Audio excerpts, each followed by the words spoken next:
Bon, cette semaine, on va voir les questions de fiabilité et tolérance aux fautes.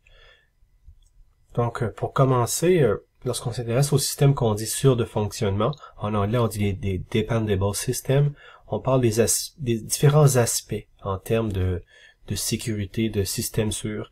Le premier aspect, c'est la disponibilité. En fait, ça, la disponibilité, c'est un système qui est prêt à être utilisé à un moment précis. Donc souvent, on parle d'une probabilité, on va dire un système est disponible 99,99995% du temps. Ça veut dire qu'il y a une certaine probabilité très faible, mais quand même présente, que le système soit en panne. Donc ça donne le niveau de disponibilité, le fait que une portion importante du temps, le système est en fonction, il opère correctement à n'importe quel moment. Donc la disponibilité, c'est une chose. Il y a aussi la fiabilité. C'est le fait que le système puisse fonctionner correctement en continu sans avoir de panne. Donc combien de temps que ça prend à avoir une panne, le fait que le système est fiable, il va fonctionner un bon moment sans panne. La sûreté, elle, c'est de dire que s'il y a une panne, il n'y a rien de catastrophique qui survient. Donc si un système est sûr, c'est un système qui peut être tolérant aux fautes. Alors que la fiabilité, c'est le fait qu'il y ait une panne qui survienne ou pas. Et la disponibilité, c'est le pourcentage du temps où le système n'est pas en fonction. Donc, pour la sûreté, on fait la distinction entre les fautes bénignes et les fautes malignes. Donc, on s'entend que les fautes bénignes, on s'entend que ça soit facile à gérer, ça doit être bien gérable. Les fautes malignes sont plus majeures, sont plus importantes. On a aussi la maintenabilité, c'est le fait que lorsqu'on est en panne, lorsqu'il y a une panne, est-ce qu'on est en mesure de réparer le système en faute pour revenir en opération facilement. Donc, un système qui a une maintenabilité élevée peut être un système à haute disponibilité, dans le sens que, malgré le fait qu'il survienne des pannes à une certaine fréquence, ces pannes-là sont très faciles à réparer, ou du moins se font en des temps assez courts, ce qui augmente grandement la disponibilité, parce que on pourrait avoir un système qui a une bonne fiabilité, dans le sens que les pannes sont rares, mais lorsque les pannes surviennent, il y a des grands moments d'arrêt pour réparer la panne. Ce qui va faire que la disponibilité va pas être très bonne, alors que si on a des systèmes peut-être de fiabilité correcte, mais sans être extraordinaire, mais de maintenabilité très bonne, dans le sens que le temps pour réparer une faute est très court, mais là la disponibilité est d'autant plus intéressante. Et finalement, la sécurité, donc on parle plus de sécurité en termes de s'assurer que l'information est intègre, l'information est authentique, qu'il n'y a personne qui a modifié volontairement ou involontairement l'information. C'est important, puis c'est aussi prévenir les accès non autorisés, de dire par exemple, est-ce que des hackers peuvent intervenir dans le système, le modifier. Puis on parle de sécurité, donc on fait référence entre autres dans notre contexte à la sécurité informatique. Donc, lorsqu'un système est en panne, on dit que le système ne peut pas effectuer ses tâches comme prévu. Donc la panne peut être à différents niveaux, la panne peut être légère, il y a certaines tâches qui ne pourraient pas être faites. Dans d'autres cas, les tâches, la panne peut être majeure, les tâches ne sont juste pas effectuées par le système. Donc, l'erreur, c'est la partie du système qui peut... qu'est-ce qui arrive dans l'état du système? C'est quoi l'événement ou l'état du système qui a été modifié qui mène à une panne? Fait que la cause de l'erreur, c'est la faute. Donc, il y a une faute qui a causé une erreur, qui a amené le système à être en panne ou à avoir une composante en panne. Lorsqu'on fait des systèmes sûrs de fonctionnement, on veut contrôler ça. Donc, il y a une différence à faire avec les questions de faute entre les prévenir, de s'assurer qu'il n'y en ait pas, de les retirer, dans le sens que lorsqu'elles surviennent, on les retire idéalement avant que ça provoque une erreur importante, et à prévoir les fautes, de dire, bon, il y a une faute qui est en cours, puis on va tenter de la régler. Mais la tolérance aux fautes, c'est probablement ce qui est le plus intéressant, parce que lorsqu'on est tolérant aux fautes, on peut donc avoir des fautes qui ne vont pas perturber le fonctionnement du système, qu'on peut réparer sans affecter ou en affectant que légèrement les fonctionnalités du système. Donc les fautes, elles, peuvent avoir différentes natures. On peut avoir des fautes transitoires, entre autres les fautes vont apparaître une fois et vont ensuite disparaître. Si on répète l'opération, ça ne surviendra pas. On va pas être en mesure de le faire.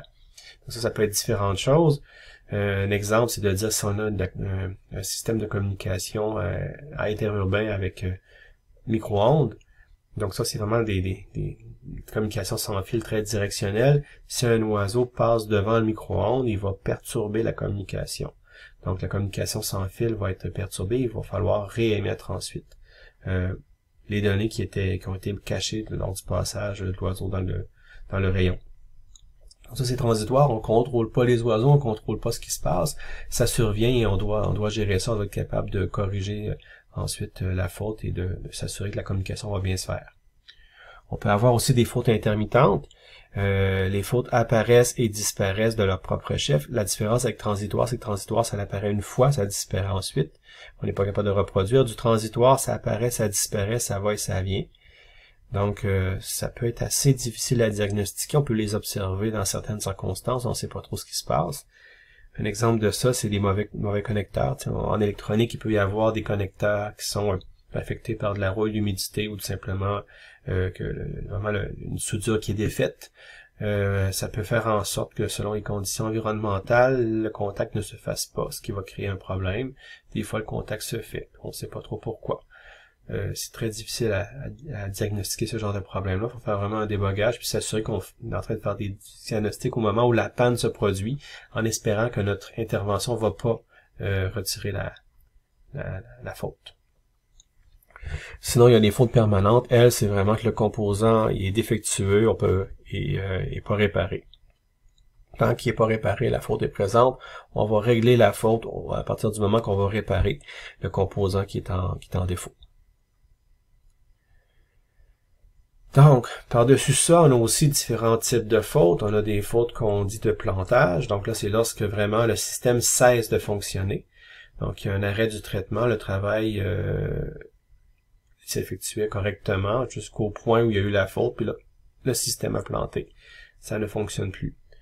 Donc, on peut se demander la question, on dit pourquoi dans les tours PC, pourquoi est-ce qu'il y a un bouton reset à l'avant d'un PC? C'est peut-être moins pertinent maintenant, mais dans les années 80-90, c'était très utile parce qu'avec le système d'exploitation DOS et les premiers Windows 3.1, 95, c'était fréquent que ça gelait, puis donc une solution c'était de peser sur le bouton reset pour redémarrer, parce que le système avait planté. Donc les fautes de plantage étaient très fréquentes en informatique personnelle à ce moment-là. Il y a aussi des fautes d'omission, donc dans le sens que la tâche qu'on lui a demandé n'a pas été effectuée, le travail est omis. Donc ça, c'est une faute qui peut être assez importante parce qu'on a comme passé par-dessus certaines tâches qui n'ont pas été faites, ou la communication, la réponse n'a pas été retournée, on a fait un appel à une fonction, on n'a jamais eu de retour. Donc c'est un autre type de faute. Il y a des fautes temporelles où là, on avait, par exemple, une contrainte temps réel sur la durée d'exécution d'une tâche, puis on l'a pas respectée. On a pris beaucoup plus de temps que nécessaire. On a dépassé la contrainte imposée. Ça, c'est une forme de faute qu'il faut gérer, en particulier dans un contexte de temps réel. Il y a des fautes de réponse. Donc là, la tâche effectuée ne correspond pas à ce qu'on avait demandé. On a demandé de faire un traitement, on a comme un résultat ou un traitement qui est pas le bon. On n'a pas le bon résultat ou on n'a pas la bonne tâche qui est effectuée. Donc ça peut être un problème en informatique assez fréquemment. Souvent, il y a des bugs qui créent des fautes de réponse. Il y a des fautes arbitraires dans le sens qu'il y a un résultat qui aurait jamais dû être produit. C'est arbitraire, des fois c'est associé à différents types de problèmes. Un exemple en logiciel, en programmation C, c'est que on a la corruption de mémoire, puis on se met à briser, à corrompre certains éléments de mémoire. Puis pendant un certain temps, ça peut générer des fautes totalement au hasard, jusqu'à temps qu'il y ait un segmentation fault, parce que là, on a vraiment accédé à un espace mémoire qui n'était pas réservé au processus. On peut aussi avoir des contrôles malicieux du système. Il y a peut-être des problèmes de sécurité si des gens ont accédé à des systèmes à lesquels ils n'avaient pas le droit, puis ils se mettent à faire des modifications ou contrôler de façon malicieuse le système. Là, on a un problème, un virus par exemple, une demande de rançon en bloquant finalement un ordinateur, ou tout simplement des manipulations arbitraires. Donc là, lorsqu'on a de la faute, il faut gérer la situation. Donc, une solution, une approche vraiment clé pour le régler, c'est la redondance. Donc, l'idée, c'est d'avoir soit des éléments d'information, des éléments matériels, logiciels, peu importe. Il peut en avoir plusieurs qui fait en sorte que lorsqu'il y a un composant qui est en erreur, on en a d'autres qui peuvent prendre la relève. Donc, c'est clé pour permettre la tolérance aux fautes. Un exemple en termes de redondance de l'information, c'est en communication avec ou sans fil. Généralement, on a des bits supplémentaires qui permettent de corriger les erreurs. Donc, on a des checksums qui vérifient l'intégrité du message. On peut même aussi avoir des codes à correction d'erreurs qui sont donc une version du message qui est redondante, qui tolère qu'il y ait 1, 2, 3 bits qui soient corrompus lors de la transmission, qu'on va quand même retrouver le bon message, malgré tout. Il peut y avoir aussi la redondance temporelle, où là, on va répéter la même tâche plusieurs fois, possiblement sur différentes versions du système, ou du moins plusieurs fois dans le temps, pour s'assurer que la réponse est toujours la même. Si on a par exemple des éléments d'aléatoire dans notre traitement, bien, on peut vouloir le répéter plusieurs fois pour s'assurer que on n'a pas juste tombé sur une mauvaise séquence, on n'a pas juste sur une mauvaise configuration par rapport à notre exécution. Ou bien aussi effectivement quand il y a des questions de fautes transitoires ou intermittentes, quand il y a des choses qui se produisent de temps en temps, si on est dans des systèmes où c'est propice à avoir ce genre de fautes-là, bien en répétant plusieurs fois la même tâche, on peut s'assurer que le problème, la faute transitoire n'était pas présente dans toutes les répétitions. Finalement aussi, quelque chose qui est très important, fréquent, c'est d'avoir la redondance physique en termes d'équipement, dans le sens qu'on va avoir avoir le même système en copie, plusieurs composantes dans le système qui vont être en plusieurs copies, de sorte que s'il y a une faute sur un des composants, ben, les copies vont pouvoir prendre la relève ou vont pouvoir même nous aider à déterminer qu'il y avait un résultat erroné parce qu'il n'y a pas c'est pas cohérent par rapport aux réponses obtenues. Donc les autres éléments peuvent compenser, peuvent corriger. Donc un exemple de ça ici, c'est ce qu'on voit sur le côté de l'écran. Supposons qu'on a 3 étages A, B et C dans un certain système. Si on dit vraiment B dépend de A et de C dépend de B, et dans le fond, on fait un traitement A, B, C pendant le résultat. S'il y a un des 3 composants qui est en panne, ben ça marchera pas. Le système va cesser de fonctionner correctement. Seulement un des 3 qui fonctionne pas, ça va être un problème. Tandis qu'à côté, on a une version avec ce qu'on appelle la redondance modulaire triple, c'est-à-dire qu'on a 3 copies de chacun des 3 composants, fait que A1, A2, A3, B1, B2, B3, C1, C2, C3, donc c'est chacun 3 copies de A, B et C. Puis entre ces 3 copies-là, on a des voteurs, donc les voteurs, eux, ils reçoivent le résultat des 3 copies, puis ils évaluent si il y a cohérence, si les 3 copies disent la même chose ou pas, puis s'il y a une copie qui dit quelque chose de différent, mais elle va prendre la réponse majoritaire des 2 autres.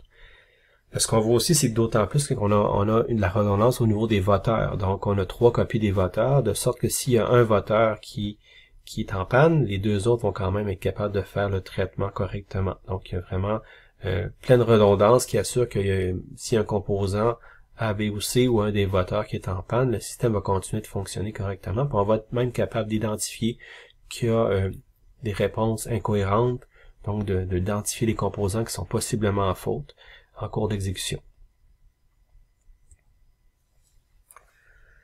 Donc, ce qu'on peut faire, c'est qu'on peut vouloir faire des groupes de processus qui font la même tâche. Donc, on dit si on a un processus qui est vulnérable, que s'il tombe en panne, l'ensemble du système tombe en panne, on peut créer un groupe de processus tolérants aux fautes qui font la même chose.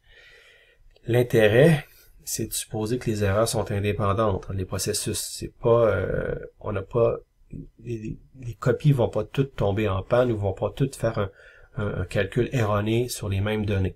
Donc ça, c'est quand même très important parce qu'on a bien beau dire on a un logiciel, puis le logiciel, on fait 3 copies du logiciel, mais si le bug est dans la logique du logiciel, ben malgré le fait qu'on exécute 3 copies avec les mêmes données qui l'induisent en erreur, le logiciel va faire la même erreur.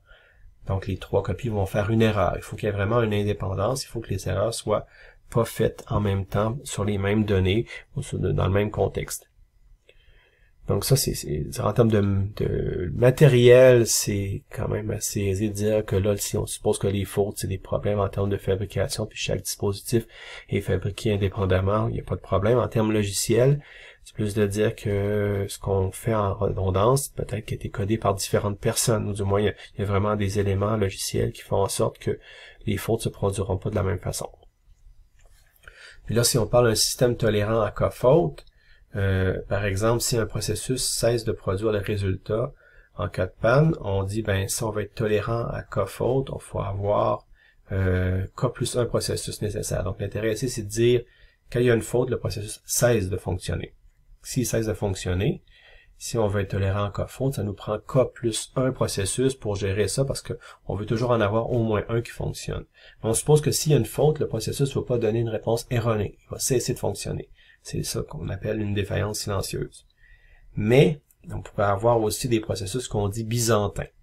Donc là, le processus byzantin, c'est lorsqu'il y a une faute, il produit une réponse arbitraire, erronée, mais pas détectable. C'est-à-dire qu'on a une réponse qui est pas bonne, puis on n'est pas en mesure de l'identifier aisément que c'est pas une bonne réponse.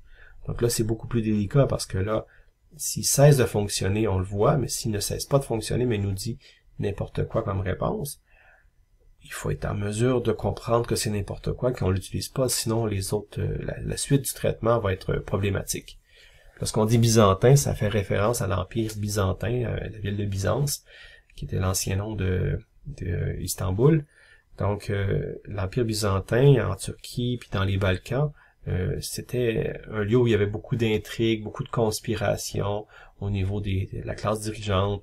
Donc, c'était constamment, les gens étaient constamment en train de se mentir puis je sais pas que c'était toujours comme ça, mais disons que ça caractérisait bien cette strate sociale-là au niveau au niveau politique dans cet empire-là. Donc, il y avait un gros problème de confiance et de fiabilité par rapport aux différents acteurs en jeu. Et donc, si on veut être tolérant à K faute dans ce genre de système-là, ça nous prend 2 K plus 1 processus nécessaire, parce que les K processus en faute peuvent dire n'importe quoi, puis pour être certain de la réponse, parce qu'ils peuvent dire la même mauvaise réponse, les K ensemble, ça nous en prend K plus 1 autres qui disent la bonne réponse correctement. Comme ça, on a toujours une majorité des processus qui disent la bonne réponse, puis on est en mesure de l'identifier, c'est quoi cette bonne réponse-là. Identifier les processus qui semblent être en panne ou du moins qui sont non cohérents avec les autres. Un exemple intéressant pour illustrer ces approches-là, c'est de dire que si on a un système fautif, mais par exemple, on veut avoir un accord entre processus. On veut être certain, donc on veut s'entendre sur le bon résultat. Si on veut déterminer, par exemple, le résultat correct d'une tâche. Ou si on veut synchroniser des processus entre eux. Ce qu'on veut donc, c'est d'avoir le consensus des processus non fautifs. Donc, peu importe le type de panne, on parle de plantage, réponse erronée, processus malicieux. On veut être capable de gérer ça. Donc, il faut s'assurer, entre autres, qu'on a un canal de communication fiable. Un exemple pour illustrer ça, c'est le problème des deux armées. On suppose que dans ce cas-ci, le problème des deux armées, c'est un problème où on a des processus parfaits. Les processus sont les armées, donc ils sont parfaits, mais le canal de communication, lui, il peut y avoir des pertes, il peut y avoir des problèmes, donc vraiment de la corruption au niveau des messages transmis entre les processus. Donc les processus ont de la difficulté à avoir confiance dans ce qui a été communiqué, ce qu'ils reçoivent comme message. Donc si on suppose, par exemple, c'est un exemple vraiment pour illustrer l'idée, c'est qu'on a une armée rouge avec 5000 soldats dans une vallée. Puis, il y a 2 armées bleues de 3000 soldats chacun sur 2 collines différentes de chaque côté de la vallée. Donc, si il y a une seule armée qui attaque l'armée rouge, ça va être 3000 contre 5000, l'armée bleue va perdre. C'est l'armée rouge qui va gagner. Mais s'il y a une coordination, si les deux armées se synchronisent, ben là, ils vont avoir une armée de 6000 hommes contre l'armée de 5000 hommes, puis là, l'armée bleue va gagner. Donc, il peut y avoir des communications entre les deux armées bleues. Donc, un messager peut envoyer l'information, mais il y a toujours une chance qu'il se fasse intercepter, que le messager soit attrapé par les rouges, puis que le message soit modifié. Donc, le canal n'est pas fiable. Donc, supposons qu'on a Alexandre, qui est le chef de l'armée bleue 1, qui envoie un message à Bonaparte, qui est le chef de l'armée bleue 2. Donc, les deux armées bleues, c'est les deux chefs. Alexandre dit à Bonaparte, attaque demain à l'aube. Bonaparte répond à Alexandre, excellente idée, c'est d'accord. Donc, c'est correct, le premier général indique, se synchronise avec le deuxième, à savoir qu'il y a une attaque qui se fait à tel moment, à telle heure, et l'autre répond, c'est d'accord. Mais, à ce moment-là, Alexandre réalise que Bonaparte, il n'a pas reçu de confirmation, qu'il avait reçu la confirmation. Donc, Bonaparte peut dire, j'ai répondu, c'est d'accord, mais est-ce qu'Alexandre le sait? Est-ce qu'il va vraiment attaquer? Donc, Bonaparte pourrait ne pas attaquer de peur que le messager n'ait pas rejoint Alexandre. Et donc, il pourrait s'exposer à une défaite si Alexandre hésite à y aller, n'ayant pas reçu l'accusé-réception du premier message. Donc, Alexandre pourrait y envoyer un nouveau accusé de réception, puis confirmer la réception du message, mais ça va aller sans arrêt. Donc, il n'y aura jamais de confirmation sur la confirmation du message. On n'aura jamais le temps de faire donc, peu importe, on peut boucler comme ça indéfiniment. Il n'y aura jamais une confirmation finale de la livraison du message. Donc, les doutes vont être difficiles à éliminer. Ce problème-là n'est pas résoluble. Donc, lorsqu'on est dans cette décision-là, il n'y a pas de façon de résoudre ça. Si on veut s'assurer qu'il n'y a aucun des généraux qui vont prendre un risque par rapport à l'attaque. Il y a un autre problème similaire dans la même famille, qui est le problème des généraux byzantins, où là, on est toujours avec la question d'une armée rouge dans la vallée, puis on a N armée bleue qui l'entoure. Donc, on a N armée bleue, on en a M parmi les N qui sont des traîtres. Donc, il y a des armées bleues qui tentent activement d'empêcher les bons, les généraux bleus loyaux d'arriver à une entente. Donc, ils veulent modifier les messages pour essayer de créer un problème par rapport à la communication. On suppose que là, contrairement à l'autre problème, parce que quand il n'y a pas une communication parfaite, c'est irrésoluble. Là, ici, la communication elle est parfaite. Les généraux bleus sont capables de s'échanger des messages sans être interceptés. Donc, les généraux bleus vont communiquer aux autres la taille de leur armée respective. Ils vont dire, j'ai une armée de telle taille. La question, c'est de dire, est-ce que les N-M généraux bleus loyaux, donc ceux qui sont loyaux, donc la partie restante dans les N armées qui sont loyaux, peuvent en venir à une entente et connaître la taille des autres armées bleues, des généraux loyaux, pour pouvoir bien synchroniser et savoir à quoi s'attendre si la taille globale de l'armée bleue est suffisante lorsqu'on les met toutes ensemble. Il y a un algorithme récursif de Lamport qui a été proposé en 82 qui résout le problème sous certaines conditions. Donc, l'idée du problème des généraux byzantins pour pouvoir se synchroniser selon l'algorithme de Lamport, c'est de dire que, par exemple, je vais vous montrer un exemple avec 4 généraux, dont un traître. Donc, dans les 4, il y a un traître, donc il y a 3 généraux loyaux, selon l'algorithme de Lamport. Ce qu'on va faire, c'est que chaque généraux bleu va envoyer un message indiquant la taille de leurs troupes à chacun des autres généraux. Donc, les généraux bleus loyaux, eux, vont envoyer la vraie taille, et les traîtres vont envoyer la valeur erronée. Donc, ils vont possiblement modifier les valeurs, puis envoyer des valeurs différentes pour chacun des autres généraux loyaux. Après ça, une fois que c'est envoyé, les généraux bleus vont envoyer un tableau de N-1 valeur des résultats obtenus des autres généraux bleus. Donc, ils vont comme renvoyer l'information, dire « j'ai reçu ça comme information », puis ils transmettent ça aux autres. Donc, pour ça, il y a une mise en commun des résultats qui permet d'établir avec certitude la valeur de chaque général bleu loyal. Donc, de cette façon-là, les traîtres vont être démasqués, dans le sens que si leur réponse n'est pas cohérente avec la réponse des autres, ça va se voir parce qu'il va y avoir vraiment des différences marquées. C'est établi que cette approche-là va fonctionner correctement avec M processus fautif s'il y a au moins 2M plus 1 processus fonctionnant correctement. Donc, au total, ça en prend 3M plus 1. Ça nous prend 2M plus 1 loyal avec M fautif. Donc, 3M plus 1. Il peut en avoir plus de loyaux, bien sûr. Donc, pour N égale 4 et M égale 1, on a cet exemple-là. Donc, on voit que c'est le général 3 qui est fautif, qui envoie n'importe quoi. Donc, il envoie X1, X2, X4 aux généraux 1, 2, 4. Et pour ce qui est des autres, on voit que les chiffres envoyés sont cohérents. Donc, le général 1 a une armée, c'est ce qu'il dit à tout le monde. Le général 2 a 2 armées, c'est ce qu'il dit à tout le monde. Le général 4 en a 4, c'est ce qu'il dit à tout le monde. Donc, il dit que voici la taille des armées, alors que le général 3 lui donne des tailles bidons.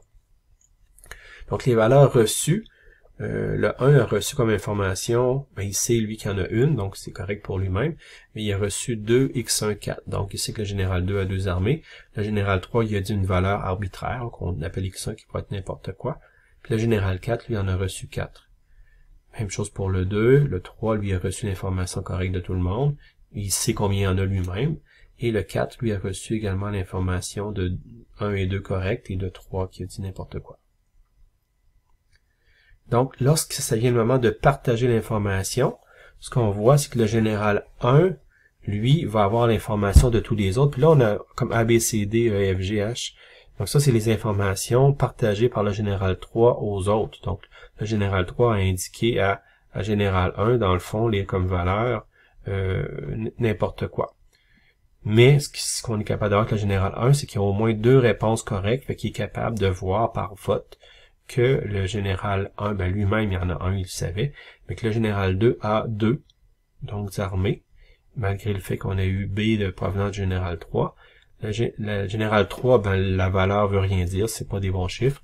Puis le général 4, on sait qu'on a au moins 2 réponses qui sont 4, qui assurent qu'on est donc résistant au fait que le troisième a dit n'importe quoi. Donc de cette façon-là, les généraux loyaux sont en mesure de bien évaluer la taille des autres armées loyales. Donc ça, vous voyez, c'est un exemple qui peut paraître un exemple un peu imagé, là, un jouet, mais ça illustre bien le genre de processus qu'on peut mettre en place, le genre de mécanique qu'on peut mettre en place pour assurer finalement la redondance au fait que certains processus ou certaines tâches peuvent être en faute et qu'on va être capable de fonctionner malgré tout avec suffisamment de redondance.